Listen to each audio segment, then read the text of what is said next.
The following podcast contains adult themes and adult language. Listener discretion advised. And although we joke, if you or someone you know is affected by or a victim of domestic violence, dial 1-800-799-7233 or visit the National Domestic Violence Hotline's website, thehotline.org. But it's always the husband, it's always the husband, it's always the husband. I don't keep bed. Hi, everybody. This is Sarah. And this is Megan. You're listening to It's Always the Husband podcast. Welcome. This is a true crime podcast where we talk about our lives and then we talk about a murder and then we beg you to come to our book club and then we ask you to pay for us on Patreon and then we sign off. So get ready. What did you do this week, Sarah? Geez. I go to a place where I work and my job is where I stand up with my legs a little bit apart and then for 8-9 hours I get kicked in the dick. And some days it's really violent and some days it's just less violent. So that's what I do all day. And that's what I do all day. And then I come home and then I stare at the wall slack jaw for like 4 hours. Yeah, I tried to watch this episode that we're going to talk about twice and I fell asleep both times. So I feel like I might be a little hazy on the middle part of this story. Okay. But I am spot on the beginning and the end. Good. Yeah. That's all you need. Okay. I can't wait for you to tell it to me. And some of my reactions might just be very genuine because I may have snoozed Right, through. because getting kicked in the dick all day is tiring. Yeah. Would I ever fall asleep during a Hallmark movie? Of course not. Hell Those things, no. I just don't know. Did you watch Leah's special gift or whatever it was on Sunday? There was a woman who was Jewish in A Christmas Story. What? And it was one of the best. Doesn't she know she doesn't ever she did have know the same things? She did know that she didn't celebrate Christmas and her boyfriend still loved her. What? And her Hanukkah parties looked like the fucking bomb. And I wish I knew anyone. I know one person who's Jewish. How weird is that? We just live in this little bubble. If we lived a little further north, we would be. Yeah. I mean, in Minneapolis, there's some synagogues and stuff, but nothing where we are. No. But, yeah. Our town likes going. Yeah. And the farm that I grew up on, strangely and surprisingly, didn't have any Jewish people there in Tremont. But she was Jewish. She knew she was Jewish. She loved being Jewish. Her boyfriend loved her being Jewish. But she also had to go meet his family on Christmas. So that's when the hilarity ensued because she didn't know how to do Christmas. And did she say, this is fucked? Yeah, kind of, because his family was a little fucked. And so she was like, why is it like this? Because my family makes latkes and they're delicious. Well. Anyway, it was a good one. And if you watched Nobody Wants This, did you watch that yet? No, not yet. With Kristen Bell and Adam Brody, the girl who played Leah in the Hallmark movie is the girl in that Nobody movie? Wants This. And she plays Rebecca, his dumped Jewish fiance. So she got dumped for the shiksa, who is Kristen Bell. And she's like, why do you want him? I'm Jewish. Like, I'm going to be a rabbi's wife. This is what we've always wanted. And he loves Kristen Bell. Who wouldn't? I know. Well, she's a hot Jewish, possibly could have been a future rabbi's wife, but she's really cute in this Hallmark movie too. So watch it. Oh, good. Well, I won't, really but I appreciate it. What? You know I like movies about where they cut off the head and they fuck the neck. I know. But Leah's Perfect Gift had everything I wanted. Oh, good. I'm glad you liked it. And did you watch, what's that god-awful crap with Keanu Reeves that you said you're going to watch with Cassie. Yes. Shit. The Nutcracker? Yeah. No, it was Babes in Toyland. Why do they sing about Cincinnati then? Because they're in Cincinnati. But why are they in Toyland in Cincinnati? Why in Cincinnati of all goddamn places? She wakes up in Toyland, but prior to her waking up, they sing "I come from Cincinnati, Cincinnati, the best town in Ohio, Ohio, USA. At first they call it Cincy, but no, cripes, Cincy, no. They named it Cincinnati. But I appreciate again. The girls are pretty in this pretty little city. How do I remember? Because all you the watched words? it 1,700 times. So just like I watched many Grease too 1,700 times. Well, the lady who was in it. And the pirate movie 1,700 times. The lady in Babes in Toyland who was Mary. No, not Mary Quite Contrary. The lady who lived in a shoe. Oh my God. Eileen Brennan. Oh, I love her. Yeah, yes. with the red hair. She was Mrs. Peacock. Yes. And then the guy who was like the scary guy was Richard Mulligan. Yes, he was on Empty Nest. Was from Empty Nest. And he was freaky. And he like kind of dressed like a crow, like when on Schitt's Creek, Moira was in the Crows. I feel like Moira was kind of a knockoff of Barney in Babes in Toyland. Maybe. But Pat Morita is in it. Well, Mr. Wax on, wax off. In The Toy Master, Drew Barrymore, the worst actress in the world, is in it. She was high. She's Lisa. And then there was a girl named Mary. And then, of course, Keanu Reeves is fucking in it. Oh, jeez. So I'd like to invite you all to watch it with me, and then let's talk about it at book club sometime. Oh my God. You know what? We could do a Patreon. Then I would have to watch it. Yeah, you would. Oh, shit. That's a perfect Patreon for the holidays. God. We're doing it. Okay.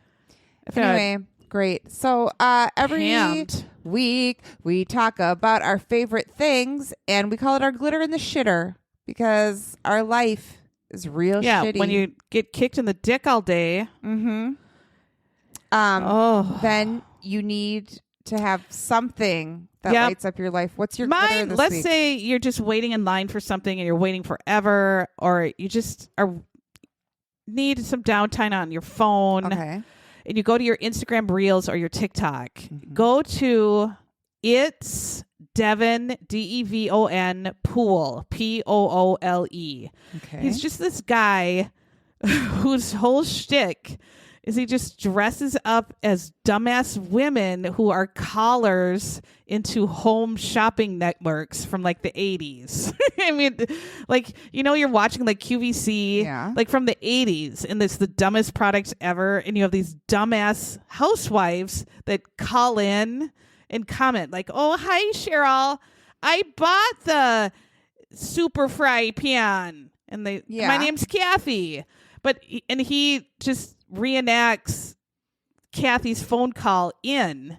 But how he does it is just hilarious. So What's he has like his name? It's Devon Poole. And it doesn't seem like it would be funny, but it is. So he has the real Kathy's call in, like the real QVC, and then he's they're responding, and then he's Kathy, like Kathy calling in and talking to them, and he's dressed up like it's some idiot dumbass on the other end of the line. It's hard to explain, but I laugh every time, like those dumb sock puppet. I know. Why do I love those when people get arrested? Once you start watching them, you are dying. And then he also will reenact like old Days of Our Lives things with Adrian and Hope. I mean, and he's dressed up as them shittily and reenacting their scenes. And it's just all so dumb and funny. And he reenacts old 80s commercials. And because he's a man with a beard. and so he's dressed in a wig and this woman's makeup. But it's just so funny. And then once you start watching one, you're watching like another and then another and then another. And his facial expressions are so funny. Okay. And what is it? On a TikTok or a reel? Both. Like he's on all of it. It's Devin Poole. And just you start watching one and you're watching a million. And then you realize, it's been 20 minutes and my gonorrhea pills are ready at Walgreens. And it's time to go. And you'll forget like you were miserable about your day at work and you'll laugh. It's Devin. And it's worth it. Poole. Poole. I see it. I'm going to follow it. Yeah, and it's just like the dumbest people call into QVC and explain why they need these shitty pants. I was going to say, oh my God, three others of my friends, because I could see that you followed and it's always the husband they're follows. just me, yeah. I was like, 3 more of my friends followed. Do you know who it is? Who? Drew. Oh, yes, Drew, of course. Amy Poehler. Yes. And Chrissy Teigen. Oh, yeah. See, the best of the best follow. Yeah. Yep. So that he is too follows. funny. Okay, I can't wait. I'm going to watch it. Awesome. What's your? Oh, mine is, so my sister, not nut bar. I have a normal. Yes. Normal tempered sister. A very, very even-keeled sister. It's hard to believe. Who is not just smoking heaters and throwing them into her back seat all the time. She is actually farming and caring for animals in a loving, loving way. But she always has a farm party, so you know what I'm going to talk about. But at her farm party, there's kind of like a market where you can buy other farmers in her area or other crafts people. I don't know, whatever they're goods. They're farm goods. Yeah. So Carolyn would bring her eggs to Harriet. They're bringing their goods to Hannah. They brought it to Medicine Creek Farm. But one of Hannah's really, really good friends, actually, since she's moved up there, her name is Kelsey. And Kelsey is the farmer at Heirloomista. And Kelsey, so I can't remember if you bought any of these, but she sells these hand-poured beeswax candles. No, Maybe I remember Cassie those. bought them. Yeah. So she sells these gorgeous beeswax candles, and then she also makes herbs. So I bought this Heirloomista herbs that was like, oh my God, it's so good. It's really salty, and then it has like thyme. Oh, yes, I remember her. I bought it. Yes, her stand. Okay. It was super good. Yes. So, and she had a ton of different types of herbs, and I make eggs like almost every day for my family. So I was like, what ones are the best in herbs? And she's like, this one. And it's so freaking good. I put it in everything that I make.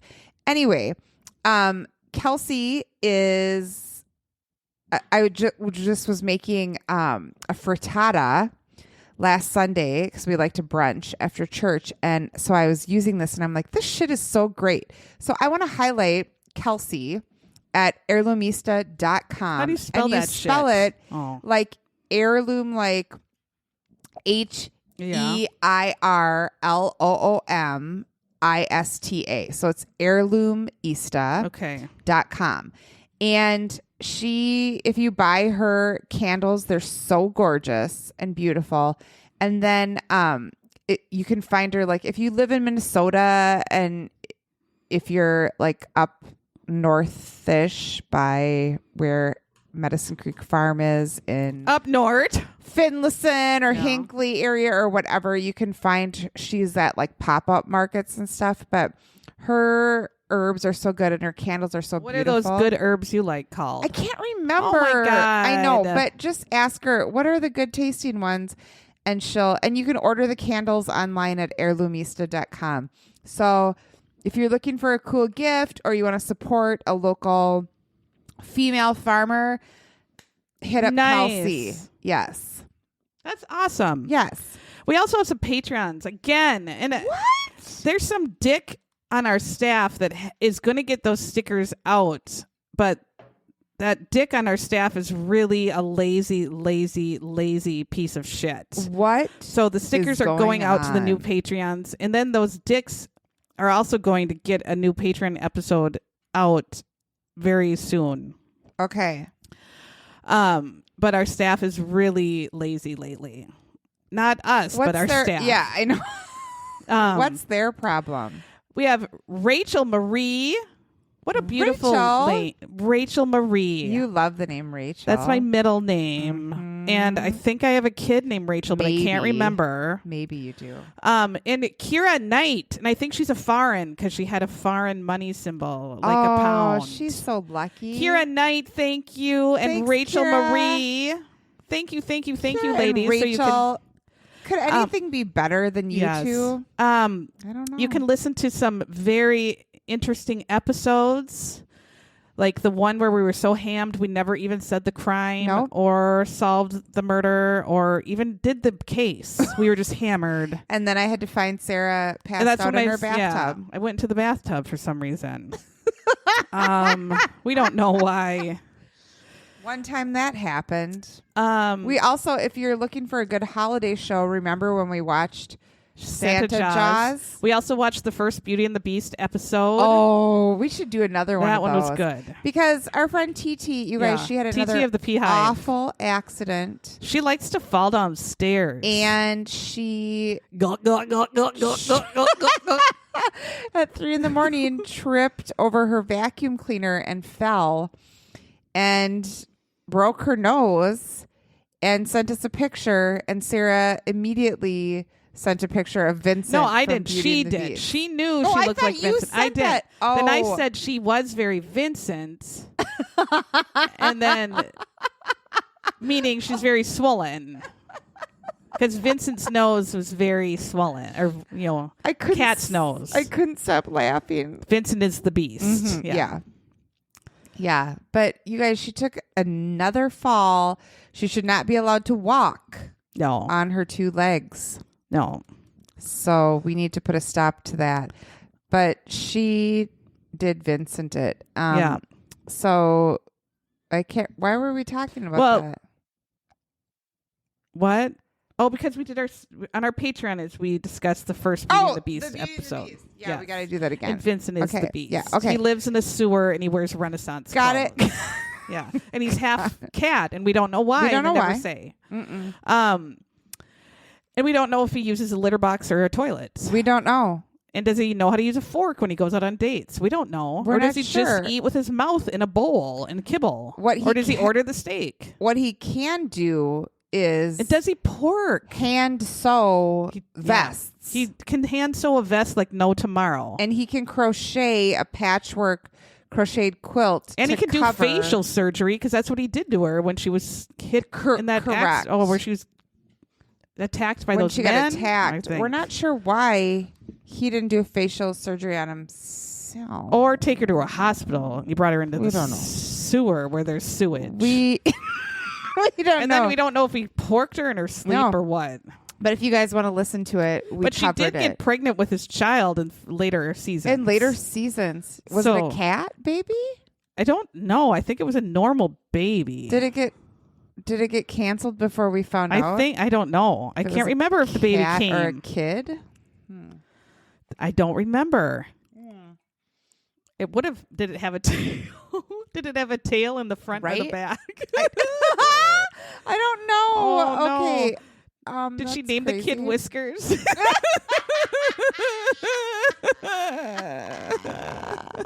Oh no. But we do have like a social media, all that dumb shit of Instagram and Facebook. We have a Facebook group you can ask to join, and we have very funny people on there that do memes. It's Always the Husband podcast group. And they comment on the episodes, or they might do funny reels to cheer people up, or they might ask for advice from the other members. Unfortunately, when you join, your algorithm is going to get fucked. For instance, Amy Galloway had some casual essentials offered to her in the form of black lingerie with the boob holes cut out. Why was that even a thing? A butt hole and a pee hole in a garment, and it was a casual essential. I guess you would have the boob holes in an opening crotch hole, Right. an opening butthole for your Right. intimate times. You need that. But I mean, really? No. But I also liked Carrie Kabushik, who had the December schedule of just every day was kind of like a fuck it. I love that one too. I think everybody needs that. And then New Year's was like just wallow in your own disappointment of fucking up the whole year and not meeting any of your goals. New Year's is always the worst. We're always like, New Year's, and we're all like, okay, bye, and it's 10 o'clock. But then you look back on the year and you realize you didn't meet any of your goals. You achieved jack shit. No, I've never. You never improved as a human. You didn't grow as a human, and you didn't learn anything. That this year just truly disappointed you in every fiber of your being. And you just are a poorer excuse for a person than the previous year. Yeah. I loved that one too. My favorite one of this week, because I try to get into the spirit, but I literally have never baked a Christmas cookie in my life unless my mom makes me. I love to cook, love it. Hate to bake. Oh. So I don't bake anything. I'm surprised. I thought you did, but I guess No. Cooking, yum. Savory, my favorite. You don't like sweets. That's right. That's odd to me. So, but I did love that Deb Mortensen posted this note to self meme, and then they were supposed to be like little gingerbread man, but they had added crushed candy canes to the dough, and it literally looked like a murder scene. It did. It looked like somebody had their periods. And on their Christmas cookie. And I thought, actually, it kind of cute if it's a true crime Christmas. Yes. I could see us actually enjoying those and eating them. We could have those and some Santa's dicks and yes, yeah. And Chelsea Tiemann or Timon, I don't know how do you say it. She commented, she's like, or maybe do add the crushed candy canes because they were good. Yeah. I loved them. That was my favorite. So thanks, Deb. I know there were some good ones. Mm-hmm. All right, should we get into this shit show? Yeah. Before we do, can I give a shout out to my daughter named Sadie? You can. Her name is Sadie Joy, and she turned 21 on Monday. You have a 21-year-old? You are ancient. I know. Out of my crotch came Sadie Joy. She is a joy. And I wrote her a text that morning because she has finals this week also, which is fun to have your 21st birthday on a Monday of finals week. But I was like, thanks for, or it was like, happy birthday. I love you so much. And she was like, thanks for shooting me out your cooch. And I said, you're welcome. So happy birthday, Sadie Joy. I really enjoy you. I love everything about you. And I can't wait until we can have a cocktail together this weekend. Oh, I'm glad she's coming home. Yes. Rachel and I sent her a message in the morning too. You did? Okay. We did. Yeah. We take care of each other. Yes. Kids. We sent her one. Good. We sent her, did you know that your mom used to pork in the ditch? She said, gross. And Nutbar used to do it in outhouses. Yep. Your mom and auntie were something special. Oh, happy birthday. Oh, Chach. Okay, so I had once before Homicide New York City as my glitter in the shitter. And I enjoyed every episode. I can see why you like this show. I liked it too. So this is Homicide LA or Los Angeles. I like it because they use the real video footage a lot of the time. And then it's the real police officers that solve the crime if they are still alive because they do older ones. Yeah. Telling the story. And just them telling how they solve the crime. Like it's the coroner or the attorneys or the cops. And you really do see it from their side this time. Instead of like more the family, it's more like the cops solving it and how they solve it, which is interesting. I think with the video and like the behind the scenes video and photos that are a little graphic sometimes too. Yeah. Good God. So this is Homicide LA and it's the last episode And it is, what was it called? The Missing wife or something like that. I wrote it down and then I can't find it. Like the wife who she skedaddled it or something. She was a missing wife. Where the hell did my wife go? Yep. Where's she at? So we're going all the way back to 2001, which is 24 years ago, which is forever ago. Yeah. Cripes. And it doesn't even seem like that. Seems like so long that's ago. not even, that's just a tiny bit ago. And it's forever ago. So August 20th, 2001, 6 p.m., this dick named Bruch Koklich. Yeah. Koklich, and I want to say Koklich. I know. It's unfortunate because it looks name. like Koklich. So Bruch Koklich, he calls his wife Jana's friend, and I forget what her name is. Let's call her Alice. I don't know what her name was. He calls Alice, and he says, Jana's been missing since this morning. Do you know where she is? And Alice, the friend, is like, well, no. No. Why did you say she's missing or whatever? He's like, I can't find her anywhere. I don't know where she is. And they're showing photos now of Bruch Koklich and his wife, Jana. And immediately as I look at Bruch, one, I think he kind of looks like the dad from Elf. And two, the glasses. I said, he is gayer than a French horn. He has the serial killer glasses on. Like the serial killer glasses with the double bridge and the weird. He did. I thought his were more square. No, they look like maybe later he had another square. Okay. They were foul. Anyway. Well, he did look foul. Yeah. Oh, he was just something. He looked like a weirdie. Yeah. Yeah. Definitely creepy. And I thought just there was something. And so the friend's like, well, can I help you? And Bruch just starts sobbing. And he says, so dumb. You can tell me where my wife is. And then they kind of start the show. So we first meet Dee Scott, who's a missing person detective, says that she was kind of the first person who had contact with Bruch Koklich.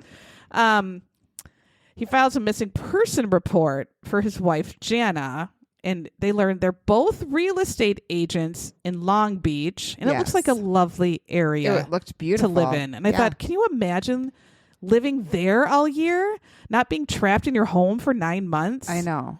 And living at the beach and just that's where you live? I can't imagine it. We show their home is like this beautiful home and palm trees in the front. They live on a golf course and they have money. And so they're both partners. Money? In a real estate firm. They live in a Lakewood town near Long Beach, I guess. Pretty close to the real estate office, like very close. And by Tuesday, this was a Monday, by Tuesday, there's still no Jana anywhere. And the detective D says, you normally 99.9% of the time, missing people are come back in 24 hours. Yeah. 99.9. Really? I didn't know that. I don't know. I don't know. That's what she said. I mean, really? Because you don't think they file missing person report right away. Right? I don't know. But anyway. Okay.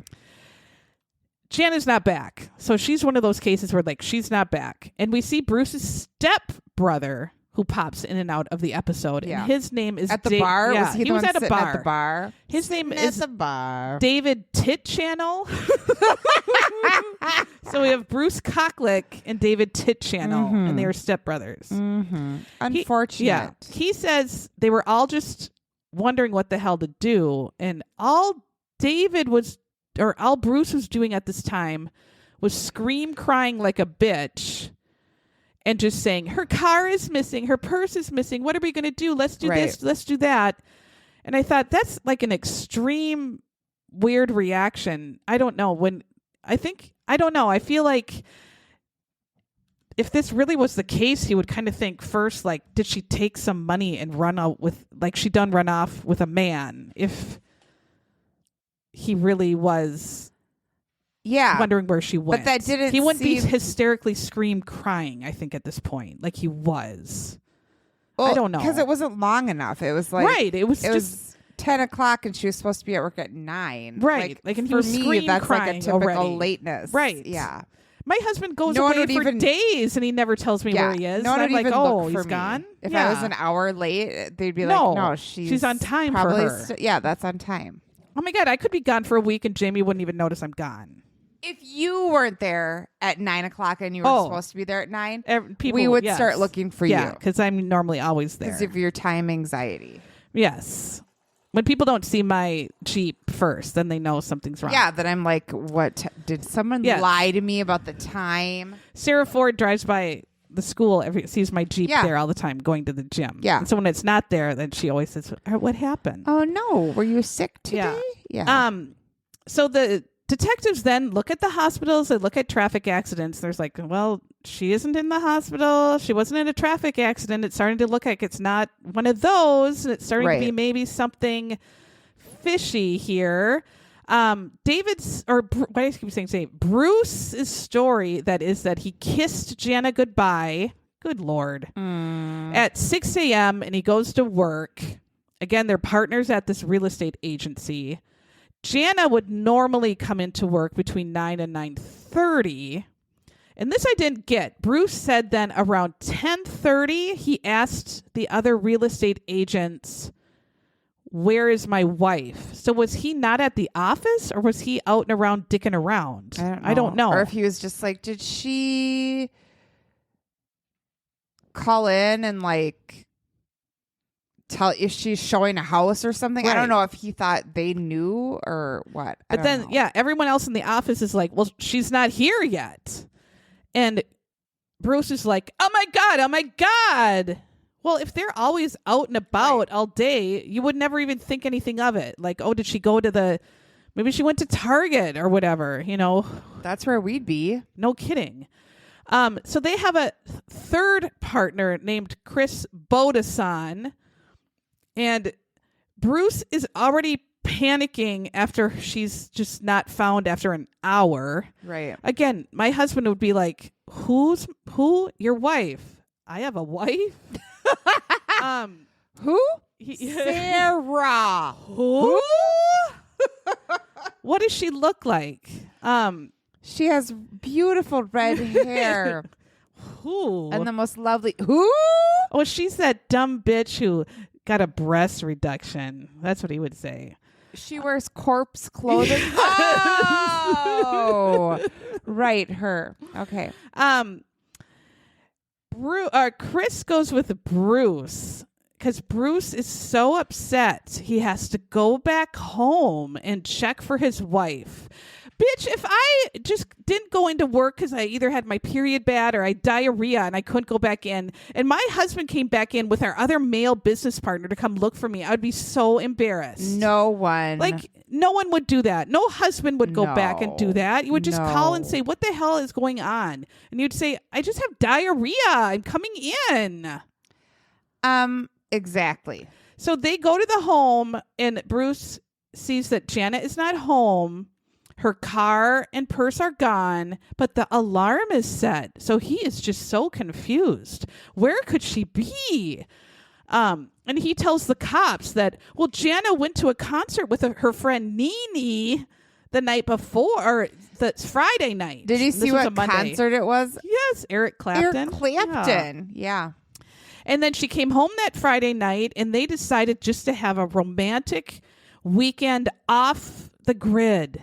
Just enjoying each other's bodies and company all weekend. Mm-hmm. And then they were going to get back on the grid on Monday. Mm-hmm. And she disappears on a Monday. Right then I would have said, bitch, you killed her. You killed her Friday when she came back from the concert. She's not missing. You killed her. That whole story's bullshit. The way you're acting is total horseshit. And you're creepy and you're gay as a French horn. How is anyone buying this bullshit past 5 minutes? They didn't even bat an eye at it. This whole story is jacked. He's acting the fool. He's crying for his missing wife after 1 hour when she could have just been having diarrhea and called in sick. Yeah. Anybody else would have been like, I don't give two shits where my wife is right now. I'm working. She'll figure it out. Yes. I mean, and it doesn't make any sense. So the cops are like, oh, okay. So your wife went to a concert Friday night with her friend, comes back home. You two decide Saturday and Sunday just to have a total chill weekend, no contact with anybody. You're just at home alone, you two together.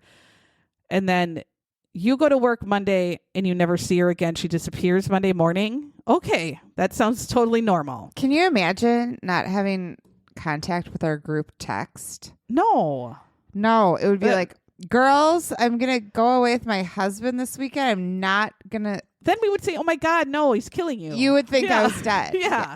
We would all we be would think dead. It was your husband texting as you, saying Unless you killed you. Everyone starts ripping on me. Yeah. And then I just sort Which of they do back that- away. They did that last already. weekend. That was fun. A few days ago, they did that to you. Yep. So then we see Jana's mom, Janeth Carpenter. Her name is Janeth Carpenter. I think it's like a Will and Willow, Jada and Jaden Smith situation, maybe. I've never heard the name. I've never heard of Janeth. I've heard of. Because then she would say, hi, I'm Janeth. And you go, Janice? Yeah. Janeth. Janice? Janeth. I said Janice. Have you been It's to Janeth. speech Yeah. therapy? Janice, I'm saying your name correct. Janice, sit down. But I'm Janeth. That I've never heard that. No. But okay. Janeth Carpenter says, well, it's totally out of character for her just not to show up for work. Of course it is, because she didn't just not show up for work. Bruce gives consent to the cops to search his home. And so they go in and search everything. They find nothing, but this is a whole side story that goes jack shit nowhere. There's a weird message on their answering machine of some pervert man that's been threatening Jana, and I feel like it's just Bruce, but the message is, you know me, you need to call me. That was the dumbest thing. And so this pervert's been leaving this message for Jana, or calling her and hanging up and saying this message, and they finally got it on the answering machine. Right. And so Janeth said, we even got all the family to listen to the pervert, and no one could recognize his voice. And I still think it was just Bruce making an alibi that this pervert is the one who kidnapped Jana. Yeah. But it goes nowhere. No one, this is the last you hear of it. Did they ever mention it again? Never. Okay. They never mention again the pervert who says, you know me, you need to call me. I wondered that when I maybe so it went woke nowhere. up. Okay. Unless it's their grandpa in the home who's trying to have someone call him and help him. Right. But Jana, of course, has no enemies because everyone likes her and she only has friends. Although we do learn that her father, Paul Carpenter, was a super corrupt California senator that actually had to go to jail. So he's fucked. And they think, well, is her fucked dad the cause of her disappearing? Right. I mean, and they learn immediately, no one gives two shits about that. But they look into that a bit because her dad is a state senator. He has some power, and he, I guess, racketeered and stole some money. And went to jail and went to jail. prison for a little while. But Jana is also like that huge bitch from a few episodes ago and is a repo lady and had to carry a gun. Could she have also been attacked trying to get some rent? Right. And so they look into that. Because they owned some properties. I guess property in some lower income area. As well as. And could she have been realtors. attacked? Yeah. And they look into that too. And that is not true. Nothing. That's not the case. Yeah. Bruce, in all of his asshole face glory, goes on TV and he has been bitch crying to his family this whole time. Literally. But he is stone cold on TV and sounds like, I mean, king of the douchebags, like a reigning wide and far for my wife to come back. King of the douchebags. And he says, I need to find my wife, whom I love most dearly. Mm-hmm. No No one says that. No. No one speaks like that. No one says they love their wife most dearly because no one does. What would you say if Jamie was missing? Like, I would be like, I don't know. He hikes a lot. He's probably in a ravine. He's real tall. He's probably naked. If you see a body with literally no penis, that's for sure him. That's just call me up. I bet it's him. Yeah. And then I'd walk away from the camera and say, yep, that's it. I don't know.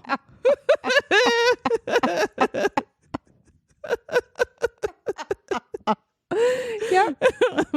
And like that's all I have. I don't know anything else. His birthday, I don't know. So then he says, we've been married 11 very loving years.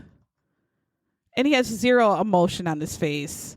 No one, again, speaks like that. No. And if your wife is missing, I don't know. He looked the fool. He looked like such a fool and so creepy that you literally, like, your puss just dries up and goes inside. Like it falls off, dries up and falls off. He's that foul.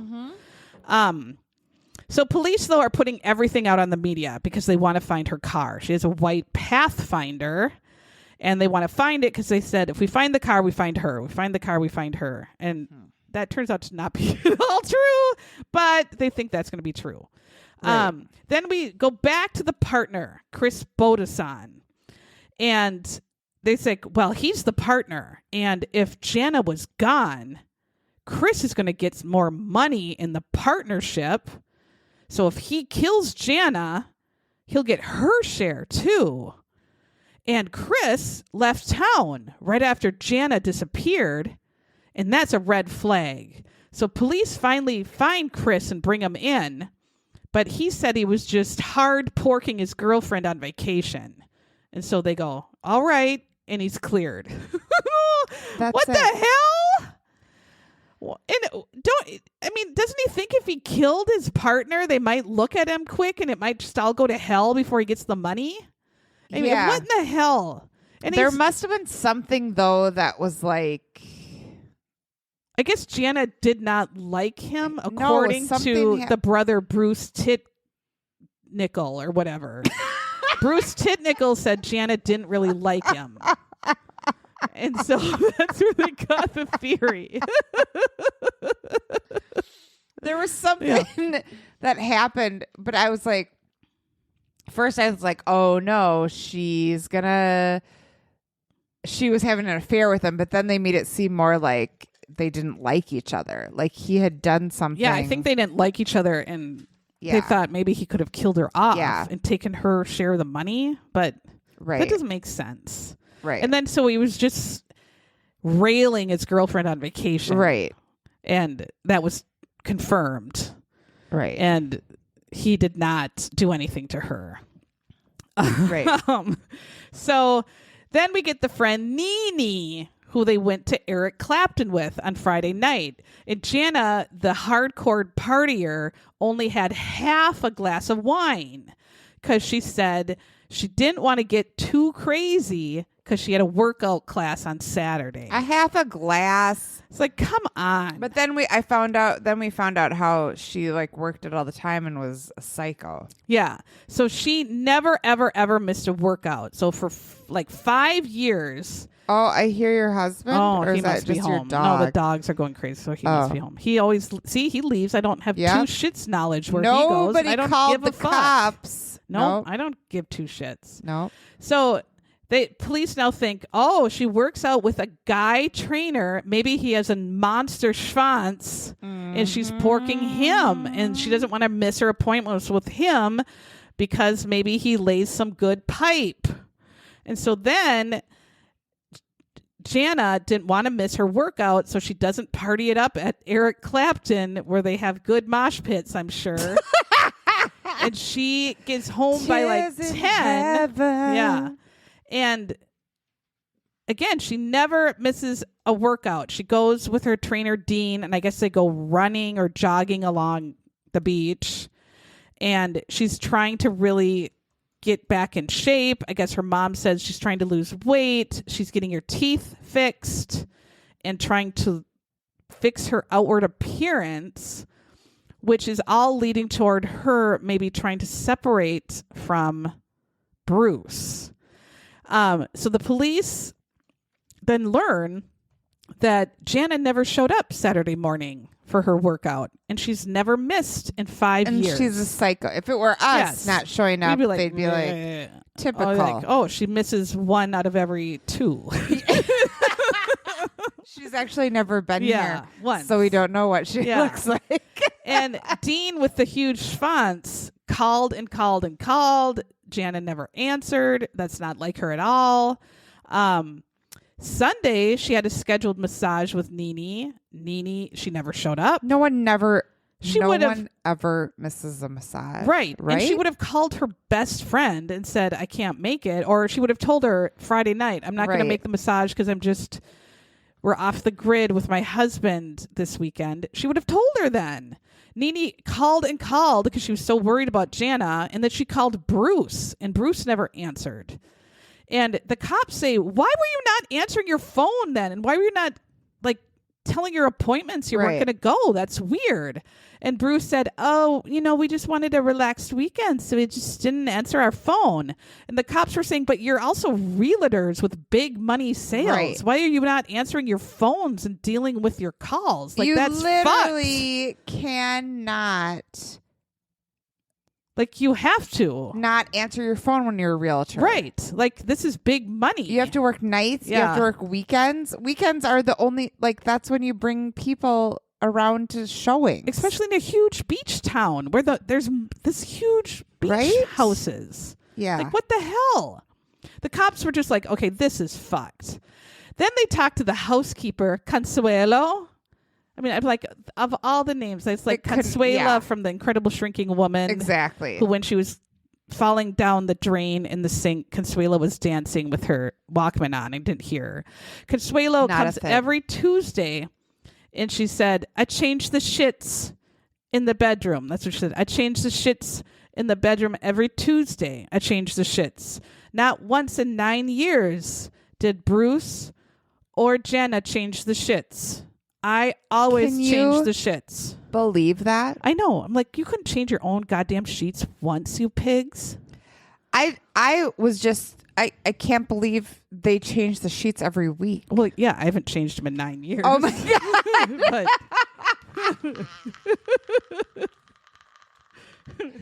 It's so true though. I remember watching the Oprah Winfrey show, and she's like, I like to get mine changed every 2 days. And I was like, fuck you, Oprah. Well, of course, because she has 97 maids for every room.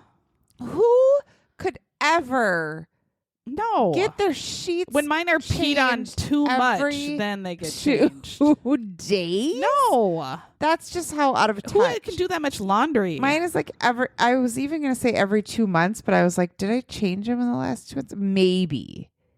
I mean, I try to, but God. Change them as often as I can, but I don't ever do laundry. I mean, I could do laundry more because there's only 2 of us, but yeah. So Consuelo says, last Tuesday I put the shits on that had lovely messages on them, like happiness and love.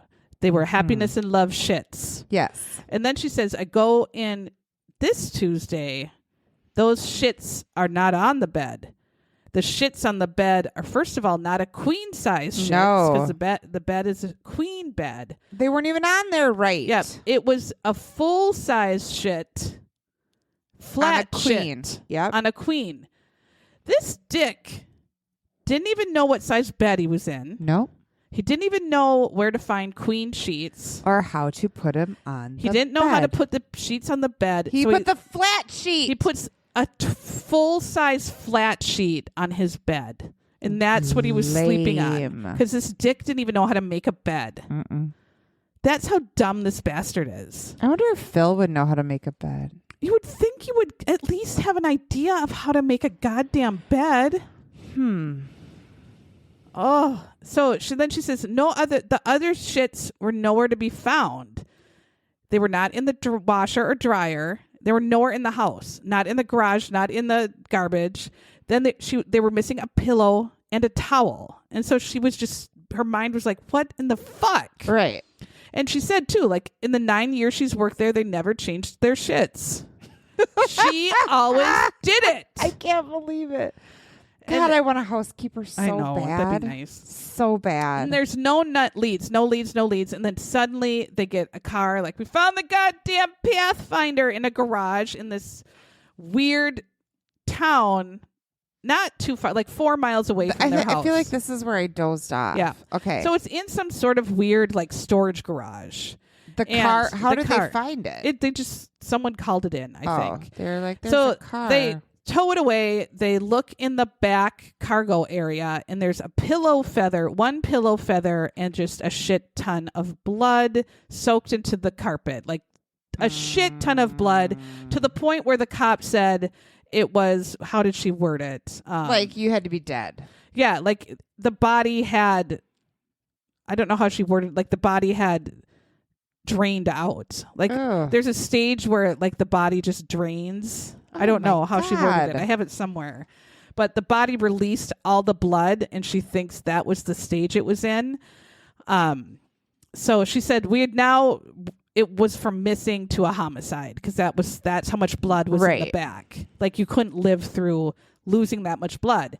The car was found around petroleum fields that are in Long Beach. Okay, I woke up for this part. Okay. So they sent a huge people in there to look, because there's a bunch of shitty holes in the petroleum fields. No luck, but I mean, she could have been in there and they just didn't find her. They get a new search warrant for his house, and they use luminol, but they find like 2 drops of blood. Yeah, hardly anything. I'm like, how are you not finding all this blood? I don't know. I mean, it could just be like bloody nose or something. You know, it's totally circumstantial, but it was Jana's. They do DNA test the blood in the Pathfinder, and that was all Jana's. There's some blood spots also in the garage, which is not looking good. Okay, because Jana, all that gallons of blood in the Pathfinder is Jana's. She's dead because that's so much blood. So Bruce becomes suspect number 1 because he's the last person to see her alive by his own statement. They also said he's weird and he's creepy and he's fucking gross. They ask him to do a polygraph, and he says, fine. But then he says, can I see all of the questions beforehand? And they're like, no, you fucking weirdo. That's actually not how it works. Yeah, that's not what we do, you dickhole. Right. And then he says, I did talk to my attorney, and he says I shouldn't do it. And they're like, well, fine, dick. You know what? Fine. Bruce goes on TV again, looking like a total psycho, and says, there's $100,000 reward for you to find my wife for me. I love my very dear wife. I wish I could find her. I miss my dear wife. And he goes on TV, and then all of a sudden the cops are like, women are calling from all over, and they're like, this fucking asshole asked me out yesterday. All these women are calling and saying, crazy. This gross pervert asked me out.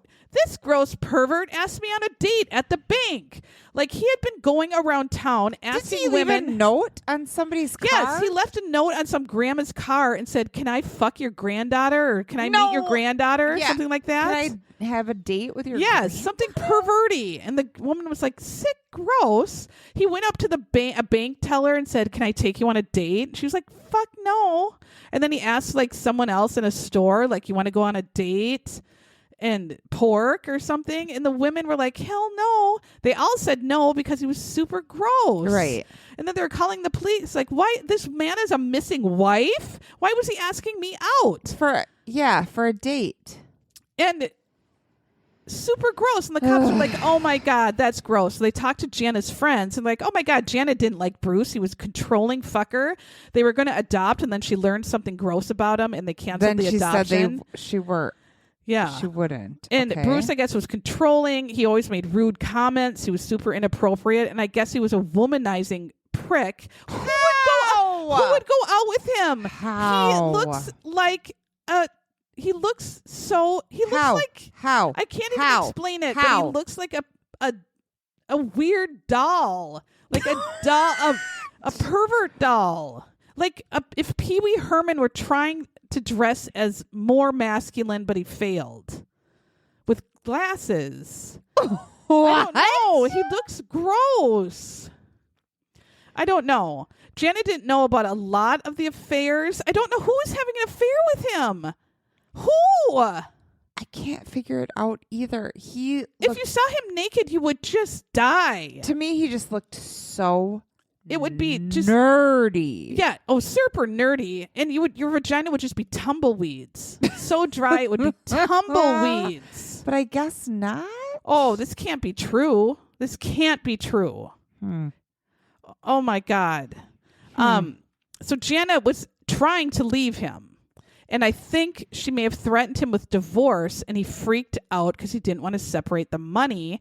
They both had a $1 million life insurance policy on the other. Mm-hmm. They talked to neighbors, and I guess neighbors heard very loud arguing and a thumping at 5:30 a.m. on that Saturday morning. Okay. I think I was sleeping through this part. Okay. 2 months after she disappeared, another witness called in and said, hey, I think I saw that same white Pathfinder parked in an alleyway near where they found it in that storage garage, but it was just parked in an alleyway and there was a white male sitting in the driver's seat and they were just sitting there kind of waiting. Weird. So they brought like a lineup of pictures, and that person picked Bruce out of the lineup as the person sitting in the car. And they theorized that Bruce was just going to leave it in a bad neighborhood and hope someone just stole the car. Stole it. And so he could say someone carjacked Jana and killed her, hid her body. Because Bruce left the Pathfinder with keys in it. So kids did steal it, drove her around that area, and put it in that storage garage, and that's how they found it. But that was the Sunday night, the Monday before he said she was missing. So what the police think is that he had killed her that at 5:30 that Saturday, let her sit in the back of the Pathfinder in the garage all Saturday to Sunday night, and that's where her body like voided all the blood in the back. And then Sunday night took it out, just put her body somewhere where they still to this day have not found it, and then left the van with the keys in it in a neighborhood and walked back 4 miles back to his house, which is horrifying. Bruce also tried to tell the police that he and Jana took a walk Sunday night in the neighborhood and that he actually talked to the neighbors. Like, hey, Dick, remember Jana and I took a walk and we talked to you about your hemorrhoids. And Dick was like, no, I didn't talk to you Sunday night. And he said, the police were out there. Yeah, you did. Yeah, we did. Didn't you remember? And Dick is like, no, I never saw you. You didn't walk. That never happened. And he did that with like a lot of neighbors. And the police said he was trying to like convince the neighbors that they saw him and Jana Sunday night. And it was super weird because the neighbors were saying that never happened. And the police knew it was him. But again, all their evidence is really circumstantial. Okay. But their timeline is that early Saturday morning, he kills her, wraps her in those shits with the words on them of happiness like and love. Happiness and love. Has her pillow in there, and that's why they have the pillow feather in the back of the Pathfinder. Leaves her in the garage through Saturday and Sunday. That's how she purged all her blood into the carpet. Dumps her body somewhere, leaves the Pathfinder, walks home, and then Monday does the whole routine of she's missing. So 4 months after her disappearance, he's finally arrested, even though the evidence is circumstantial. He goes to trial, but he has a $1 million bail, and he gets out on bail, and he's free for a year. He's denying everything, going on TV, still trying to say, I need to find her. She's out there somewhere. I didn't do any of this. I love her so much. And it's a no-body case, so it's very hard to try because she could still, he could say she could still be alive, and she set this all up. So the first trial is a hung jury. I don't even know how. You look at this guy and you're like, he's a fucking creep. Obviously, my God, he even took the stand and played the fool. I just don't know how, but they try him again immediately because he sucks. And they just focus on this timeline and his weird story. And I woke up for this part. They did like a visual representation, right? Like they Yes. made a PowerPoint. Yeah, just a slide deck, one might say, and put pictures of all the idiotic things that he did and said and how nothing makes sense. Right. And then right away they come back guilty. Right. And we still do not know where she is, which must be torture for her goddamn family. 1 second they came back. Yes. They were like, holy shit, so this it was guy's a a fucking hung idiot. jury the first time. They couldn't decide. For the same thing. Yeah. Really. I mean, because people are fucking idiots. You get a group of fucking idiots sometimes, and it's not fair. Bruce seriously was sitting at the table when he was told he was guilty, and he looked like he could have given two shits. He looked like he didn't care at all. his bowels. It was just like, girl. Yeah. But then he just gets 15 years to life. Yeah. Yeah. And he could be out in probably 12 years at that time. He could be out now. I didn't even look. But I hope he just... What was his name? Bruch Koklich. Bruce? Koklich. Koklich. I mean, and he turns around and tells his brother David Titnikel, don't worry about me. I'm going to be just fine. Titnikel isn't a super fan of him, though. He doesn't like him. In October... No, oops. So he was convicted in October 2003. He is now 65, and on April 15th, he lost his latest appeal. Oh, thank God. Because he won't admit it. He won't admit his guilt. And he won't tell where the body is. And he could have been out if he told where the body is. He probably would have been out by now. Mm-hmm. But he's an idiot and a horrible man and ugly. And they keep calling him, in this article, they keep calling him the senator's son-in-law. Like, oh, ew. please. We don't even need to. That dumb senator is, just leave him out of it. He's been denied parole 2018, 2020, 2021, 2023, and 2024. His guilt. He can just but isn't 15 years almost done now? Well, it should be. It's been over 20, right? But if he's never going to admit, he was sentenced in 2003.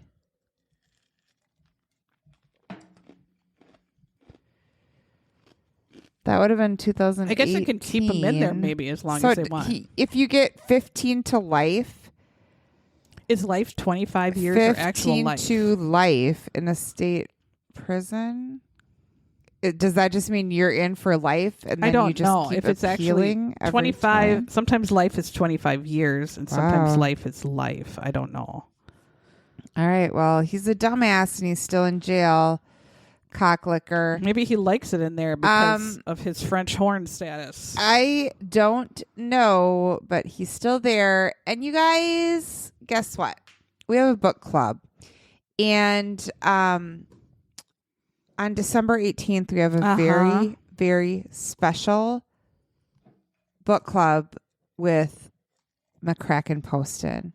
We are going to be McCracken Chestnuts over an open fire with McCracken on Wednesday, December 18th at 7:30 Central Standard Time.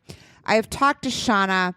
She is going to at least start the Zoom for us. We couldn't live without her.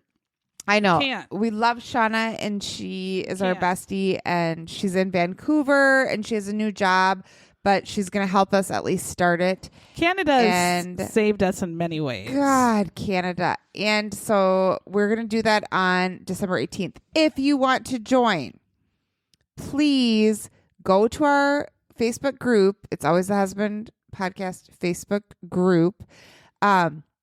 Join it, and we will post like the link for you to log on. We are going to talk Zenith Man. Yeah. We're going to talk Noble. Yeah, that's a podcast. The podcast that they talked about McCracken Poston. And you guys, this is a big deal. And he's like He's famous. He's our famous. And we're shitbags. Yeah. But he thought we were funny. He did. And I shredded him and never thought I would talk to him ever, of course. And now we love him. And so he talked to us. We're actually going to meet him. I'm so excited. So stay tuned for that. Wednesday, December 18th. We are reading for our regular book club, All the Colors of the Dark. It's really long. Neither Sarah nor I have started it yet, but I did order it because it was on Amazon Black Friday special, so I ordered it. Because I was like 100 on the wait list. The number one book lately. I know. I think it's supposed to be really good. So please start reading that. Get it done. We'll meet at after Christmas on that one. Yeah. Yeah. Because people just have eating to do. It's so hard. And things to do, and everybody's tired. It's really hard. And we live in Minnesota where we wake up and it's dark, and we go to work and it's dark. We come out of work and it's dark all the time. And it's colder than shit. It's going to be really cold tomorrow. Oh, shit. Mm-hmm. And it's going to snow. Oh. So, thanks for listening, all everyone. right. We appreciate you more than you know. We do. Anything else we need to talk about before we go? I don't know because I have poop brain. All right, who cares? Bye.